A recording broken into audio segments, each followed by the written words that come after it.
Now I want to compare and contrast Jared Polis. Jared Polis is the king of Colorado for the last 4 years. Jared Polis is the alpha in Colorado. He's the governor, right? He's the governor. He spends all the money. He gets to make a lot of decisions. And he's been an incredible leader. He's been an incredible leader. So I want to compare Jared Polis with some of the old English kings of the past. You had King Alfred, you had King Stephen, and you had Pope Boniface. You also had King Ethelred, or King Ethel. You had like 3 kings who actually died in October. King Alfred the Great is going to die October 25th, 900. You're going to have King Stephen Stephanus van Blois is going to die 1154 AD, October 25th. Pope Boniface V also died October 25th, 625 AD. So over 1400 years ago, old Pope Boniface V. And then, of course, Ethelred, who was the first king. No, Ethelstan. So Ethelstan is the first king of England. So we're going to compare Jared Polis to all these kings and queens. So let's start out with Jared Polis. Who is Jared Polis? Well, Jared Polis got us police reform, right? I've been living in America for 40 years. And a lot of the times, for half of my life, nobody ever questioned the police. It was scary to question the fucking police. They were right-wing authoritarian piles of shit. And there was a weird thin blue line fucking culture. So no matter what crimes they committed against you, you were just going to have to fucking take it and expect to smile and go on with it. And we got police reform here. It actually wasn't even that controversial because we need good cops, right? You need good cops. You don't want a bunch of fucking rat bastard, evil fucking criminal sons of bitches fucking shoving thumbs up their assholes and not protecting and serving anybody. You actually need good police officers who are good social workers and who are good lawyers. Unfortunately, we do ask our police to do pretty much too much, right, to solve all the problems. How's a police officer going to solve homelessness? I mean, they might be able to do something, but you're demanding too much out of the, pretty much, I don't want to say the low person on the totem pole, but in the whole scheme of things, in the 3 branches of government, well, maybe there's 4 branches. Anyways, okay, so Jared Polis got us police reform. Jared Polis, he delivered universal free full-day kindergarten. Jared Polis cut taxes for small businesses. Jared Polis invested in affordable housing and transportation.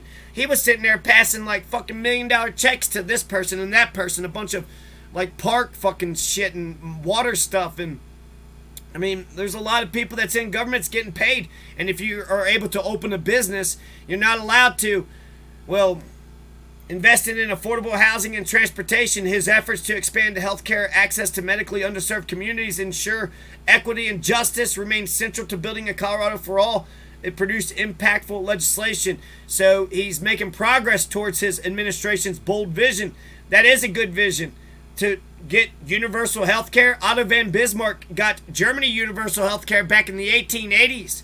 140 years ago, Germany has had universal healthcare and old age pension, social security, and workers' compensation for over 140 fucking years. How is Germany able to figure out how to get social security, workers' compensation,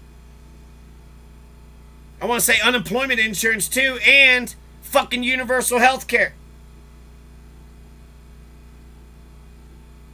Back in the 1880s, Otto von Bismarck, Germany, check it out. I think I should actually, a more fair comparison would be Jared Polis versus Otto von Bismarck, since he's got a bunch of successes. These kings ain't worth a shit. Well, we'll see in a second. Okay, so school choice. They've heralded Polis as a libertarian due to his positions on abortion rights, school choice, COVID mandates, and supporting an income tax rate of 0. My God, Republicans, do you want an income tax rate of 0? He's a libertarian on abortion, school choice. He's saying we don't have to, we're not forced to send our kids to a right-wing, totalitarian, authoritarian, fascist fucking school that just oppresses the shit out of us. We get to send our schools to a freedom and democracy school such as Sudbury Model Schools that actually respects the dignity of the In 2021, Jared Polis pardoned over 1,000 Coloradans convicted of marijuana possession. 1,351 Coloradans were pardoned, which is obvious, right? We legalized marijuana. It's been legal for over 10 years now. Why would we not pardon all the people that have been convicted of marijuana, not just in the jails now, but pardon every single fucking motherfucker that ever got charged with marijuana? Way back in the day, Jared Polis and Representatives Zoe Lofgren and Daryl Issa sponsored Aaron's Law. Aaron's Law was named after the internet activist and computer programmer Aaron Swartz. Aaron Swartz was the co-founder of Reddit, and Aaron Swartz was facing computer and wire fraud charges, federal charges, facing more than 30 years in prison and fines of over $1 million. I'm faced with 3 years in jail and $100,000, $1 million for violating the terms of service for illegally downloading academic journal articles for the digital library JSTOR. I fucking hate JSTOR. Anytime it comes up, it's like, oh, here's a great article. Oh, you gotta pay $1 million fucking dollars. Jesus Christ, you all go against the freedom, the spirit of freedom of the internet. The proposed bill would exclude terms of service violations from the 1986 Computer Fraud and Abuse Act and from wire fraud statutes. Jared Polis said that the charges brought by the U.S. Attorney Carmen Ortiz were ridiculous and trumped up, and it's absurd that he was made a scapegoat. It was. Aaron Swartz is going to kill himself because he was faced with all these fucking charges. Aaron Swartz said, hey, I believe that information should be free. And hey, I found all this information. Hey, America, here's a bunch of information for free. And then America says, we're going to get you raped for 30 fucking years in our penal system. Now, we're going to take the bunch of fucking Bubba's penal is going to be up in you for 30 fucking years. And you need to give us $1 million. Well, I only have fucking $20 in the bank. I don't care. We're going to put you in jail, get you raped for 30 years, and then we're going to expect you to somehow make $1 million while you're fucking... You're taking everything away from me. You're just going to bury me. You're just going to let me die in prison. You're going to let me die in prison as if what? I'm like Saddam Hussein or some shit? Like I've done something bad to somebody? You fucking pieces of shit. So awesome on Jared Polis. Jared Polis was right about Aaron Swartz. I want to say that was when he used to be a U.S. representative. Jared Polis voted against the 2012 National Defense Authorization Act. Fucking genius.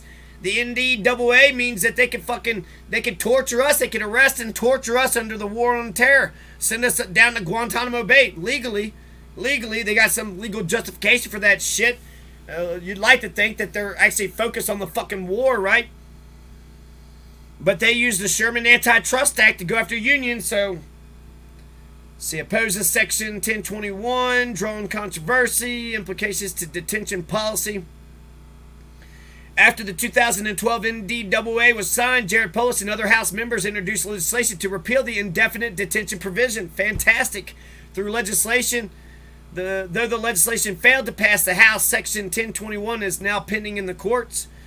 You now can accept cryptocurrency as a payment for taxes. So he's like, just take the cryptocurrency, convert it into dollars, and then pay it into dollars. So basically he's just like, because he understands the cryptocurrency game, just get it turned to dollars and then use the dollars to pay us, and then we'll take your dollar bills. He also stopped daylight savings time. So Jared Polis says, when it comes to policies, there's been a lot of major policies that he's changed. He's also kept a lot of policies the same. You still have, the buses and the roads and the schools and the police and the fire department. Basically, people in Costilla, Conejos, Pueblo, local people get to run their stuff how they want to run it. Hopefully, he's come around and made speeches. He also appointed, Robert Willett, and he appointed Ann Kelly. So, that whole DA's race was because of Jared Polis. Jared Polis also is the one that appoints the judges. And so, when it comes to what? When it comes to the polls, it doesn't even seem like Jared Polis he's up by 20 points? That being said, this isn't the year for Democrats. When I look at the locals here in Conejos County, the Democrats don't want any of the working class families to show up to the Democratic Party meetings or caucuses, and they don't want you to vote. They've been fucking running things and taking people's fees and taxes, and they know it all, and they don't try to register. They don't try to bring anybody new. They're not trying to elevate anybody. When you have W.E. Du Bois is like, oh shit, we got to fucking elevate the talented 10th. The Democrats in both Costilla and Conejos County, they're not worried about elevating anybody. They're not worried about any kind of successor. Our damn representative didn't deliver shit, and we're supposed to send another fucking Democrat into the state and what, not get any road funds? You know, it'd be nice to have paved roads by the Lobato Bridge. You want to know the biggest fucking problem out there is that there's no paved roads out there. You lose a muffler. It's not... No respectable person would want to live out there. So, full-day kindergarten, renewable energy, police reform. Jared Polis said the funding's been secured for full-day kindergarten. Let's see, he had signed a budget, included $175 million to create his campaign promise. Full-day kindergarten. Yeah, and apparently only 4 days. You only go to school 4 days here in Colorado. So, God... You don't even have to... You don't have the same expenses. You don't have the same demands. It's not 5 days, day in, day out, like clockwork. Get them in, get them out. That's... So, Jesus Christ, it's a whole bunch of stuff. That's a whole bunch of stuff. So, let's compare Jared Polis to one of these goddamn fucking kings. King Jared, King Alfred, King Stephen, Pope Boniface. Let's go with Alfred the Great. Is he the greatest of the English kings? Let's see. What did Alfred the Great do? He started his own legal code. So this is 908, so this is in the 800s. Alfred the Great had an English translation program. Now that's smart. Why are you talking in Latin? If you're a king, you need to speak the same language as your common, as your people, as the little man, as the working class farmers and families, working class farming families. The Great, so because he had patriotism, he fought against barbarians. I guess the Vikings were always fighting Vikings. Is that good enough? I mean, he saved the realm, right? He promoted education. He was seen as a pious Christian ruler who promoted the use of English rather than Latin. And the translations he commissioned were viewed as untainted by the later Roman Catholic influences of the Normans. So that's it. That's it. That's all that King Alfred the Great. He's going to die October 25th, 900 AD. So compare King Jared to King Alfred. There is no fucking police reform. I mean, he's paying all the stuff. He's still making the buses. Jared Polis's Colorado, carries on. King Alfred the Great, he just started, talking English a little bit. He said education is good. He fought against the Vikings and barbarism, which is that the Viking? Because, I mean, the Vikings were just as, they were just as Christian and fucking, modern as the damn Anglo-Saxons. So that's interesting that you would call the Vikings the barbarians from Sweden. If they're the Norwegian Vikings were barbarians, not the Swedish Vikings. Russia was founded by the Swedish Vikings.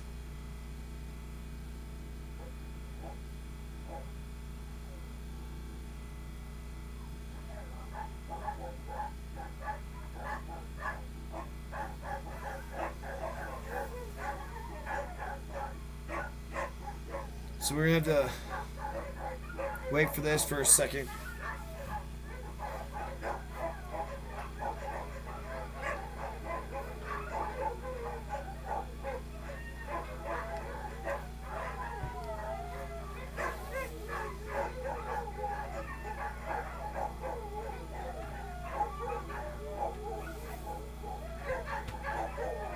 So King Alfred the Great, he started his own legal code.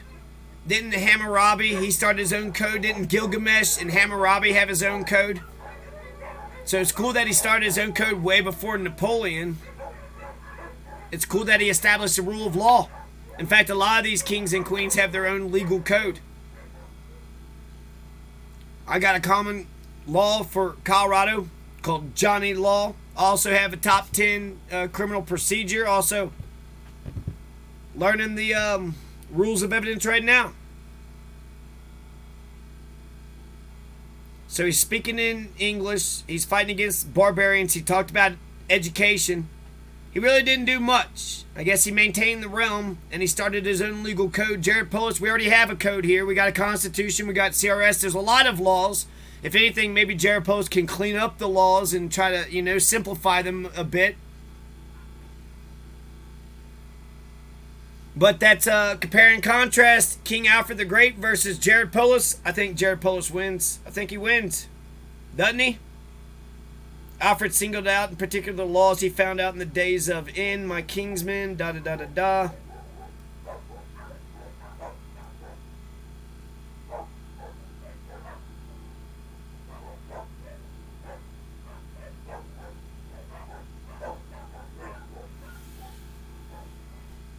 He also passed like 120 laws. So Moses had 10 laws. He's got 120 chapters because that was the age at which Moses had died.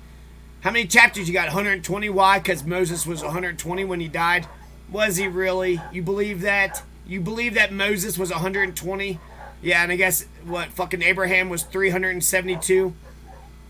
And then Abraham lived to be 372 years of age. So brevity, he wasn't very good at being, brief. Brevity was not his strong suit. He did not listen. Social cues was not his friends.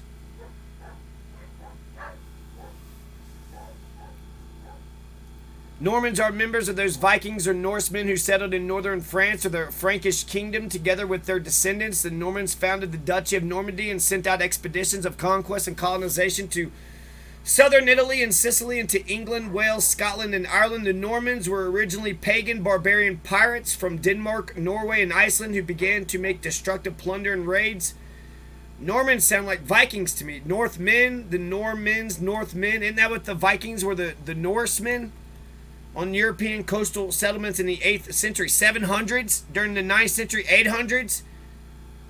Sounds like the Normans are the Norsemen. The Norsemen are fucking Vikings? What are you trying to tell me right now? The English are part Germans and Vikings? Do I want to compare this to King Stephanus van Blois? I do, but I'm going to come back to this. But King Stephanus van Blois, he died of intestinal problems and internal bleeding. So he basically pooped his pants until he died. Whoopsie daisy. Whoopsie daisy. King Stephanus van Blois. Was that dysentery? That's bloody diarrhea. If you got bloody diarrhea, it's dysentery. Probably. Maybe. It's one of the symptoms. Whoopsies. Whoopsie daisies. Whoopsie daisies. I didn't poop my pants. Well, that's alright. We'll clean you up. Nope. This is it. This is it. I'm just going to keep on pooping until I'm just all pooped out. I'm tired, boss. I'm going to keep on pooping until I'm all pooped out. I'm all pooped out, boss. Keep pooping. Rage against the dying of the light. You keep pooping, you great pooping pooper, you. King Stephanus is buried in Faversham Abbey, where his wife is also buried 2 years earlier. Listen to the politics of King Stephen van Blois. Okay, we're carrying on. King Henry I had no male heirs. He's going to be after King Henry I. Before King Henry I died, he had all of his nobles gathered together, including fucking Stephen. Swear to God, just pinky swear. He had them all pinky swear. Swear to the crown to support his daughter Matilda. So King Henry said, hey, Matilda's going to be the queen. Stephen was like, we're sexist assholes. This is fucking 11. This is the 1100s. We're not going to have a Matilda going to be the queen. Not only should we not allow her to be queen because she's a woman, but she's stupid and mean, and she's going to bankrupt the thing, and nobody likes it. She's got approval rating of negative 27 percentage points. Henry I is going to die 1135. 1135. That only gives him motherfucking 19 years. King Stephen only had 19 years. I guess FDR only had 12, huh? And George Washington had 8. What a punk. A complex situation arose. Many English nobles and English church princes simply could not accept a woman as king. And she was married to a noble who was not of Norman or English descent, Godfrey the Fifth of Anjou.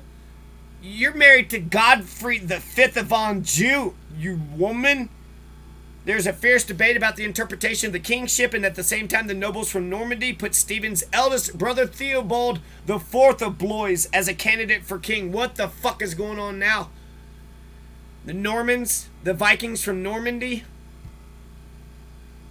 Nah, why don't we have, not King Stephen, but King Theo? Theo? Huxtable? The king? I'd rather have King Stephen than King Theo. But Matilda's the queen. Matilda's the king. She's a woman. She can't be the king. I meant queen. I know what you meant, but what I meant was the support of his brother Bishop Henry of Winchester. Theobald. No, wait. No, wait. So this is when Stephen makes his fucking move. You have a bunch of chaos and confusion, right? What? A woman? A woman can't be king. No. Theo, my older brother, he can't be the king. Why can't he be the king? He's a dick. We can't have a dick be a king. Okay. So it's just you. Yep. So Stephen takes advantage of the impasse. He declares himself king in London. Go to London, declare yourself king with the support of his brother Bishop Henry of Winchester. King Stephen received the support of the royal chancellor and the treasurer. There you go. And then you become the king. Get the royal chancellor, get the royal treasurer on your side, then you're the fucking king. Stephen occupied Canterbury and Dover with a small army in order to repel a possible invasion. King Stephen bought the church's support by promising to have the church appoint bishops freely, and he bought the support of the nobles in the cities by abolishing the tax on Danegeld. The tax on Danegeld. Theobald gave up his claims in exchange for the regency of the Duchy of Normandy. Matilda, however, did not give in, and with it began a period of struggle that would continue throughout Stephen's reign, the period of anarchy. So, fucking awesome. King Stephen couldn't accept a woman to be queen, or his elder brother, and now you have the period of anarchy. So, fucking royalists, they fuck everything up. But I want to run everything. Well, I want to run everything too. No, I want to run everything. Let's just have an election. What? Accept a crown from the gutter? In the early years of Stephen's reign, he had another chance to establish his power and build stable government. Empress Matilda did not really have the means to threaten him. Important nobles, however, saw their chance to take advantage of the uncertain situation. The first was King David I of Scotland, who also had large English goods on loan. In 1136, King David I of Scotland invaded England with a Scottish army. But when Stephen managed to raise a large army, a peace was negotiated. Oh, shit. He ain't the king. His brother Theo's the king. Or Matilda's the king. Not Stephen. No, I'm King David. And I'm going to go take what Stephen thinks is his. Oh, shit. Stephen has 1 million motherfucking people. How'd you raise that damned army? Hey, I got charisma. I'm like Lincoln. I said, hey, we need 300,000 volunteers to go fight these racist bastard Confederate sons of bitches. And everybody signed up in Durham, whereby King David and his sons were able to acquire important goods in the north of England. During the Reichstag, almost all the nobles recognized Stephen's kingship, and the few refusers were quickly subjugated, but Stephen punished them only slightly or not at all. The term Reichstag, when used to connote a diet, dates back to the Holy Roman Empire. The building was built for the diet of the German Empire, which was succeeded by the Reichstag of the Weimar Republic. Reichstag is a word, a German word, and they talk about the building that Hitler had fucking burnt down, right? The burning of the Reichstag, and then that's when he starts going after the communists and the socialists and the left-wing people that give a damn about, each other. He's a right-wing fascist barbarian piece of shit. That's what... The latter would become the Reichstag of Nazi Germany. Left the building, ceased to act as a parliament. 1933 fired, never returned, using the Kroll Opera House instead. The term Reichstag has not been used by German parliaments since World War II. In today's usage, the word Reichstag, aka the Imperial Diet. So it's just kind of like parliament. A parliament had the Congress people, the parliamentarians, the local leaders. Refers mainly the legislature, the Congress. Refers mainly to the building, while Bundestag, Federal Diet, refers to the institution. Interesting. Meanwhile, Godfrey of Anjou had attacked Normandy. Well, shit. That's, what's his fucking name's fucking Matilda's damn husband. So Godfrey of Anjou is attacking Normandy. 1137, Stephen painstakingly negotiated an agreement whereby Godfrey withdrew for a payment of £2,000 a year. Sometimes they don't have good succession. That's another reason to have a constitution, to have fucking elections and shit. To have a good, a nice peaceful turnover of power. A nice smooth, secession of power. The Scots invaded the north of England again in 1138. Stephen in turn invaded Scotland. Back and forth areas were plundered and destroyed until a local English army managed to defeat the Scots in the Battle of the Standard. Stephen had to withdraw from Scotland and then King Alfred, he didn't fucking establish a good enough realm. He's still barely hanging on to the little plot of ground. He's still barely hanging on to England. Fucking, 200 years later. So did King Alfred the Great, he died 900 AD. Was he that great? Because fucking King Stephen is barely holding on to the damn thing. And King Stephen, is he trying to steal? Who's the real king? Is he an imposter? Or I guess he's in London, so I guess he is the real king, right? Who is the real king? Nobody fucking knows. But that's the thing about kings and queens. The real king and queen is the piece of shit motherfucker that kills everybody else, and then everybody else just gives up and says, okay, you get to be king. Oh, okay, your fucking great grand fucking third fucking whatever somehow was related to King Arthur of the Algonquin, the Knights of the Algonquin. No, you don't understand. My bloodline comes from King Arthur. He's not real. I mean, God. God gave me this blood. He's not real either. God and King Arthur. Next, you're going to tell me Santa Claus ain't real, you son of a bitch. My cousin cried when he found out Santa wasn't real. You lie! I've been telling everybody he's real because you told me. You've been lying to me! Because his advisors felt he was too lenient to insurgents.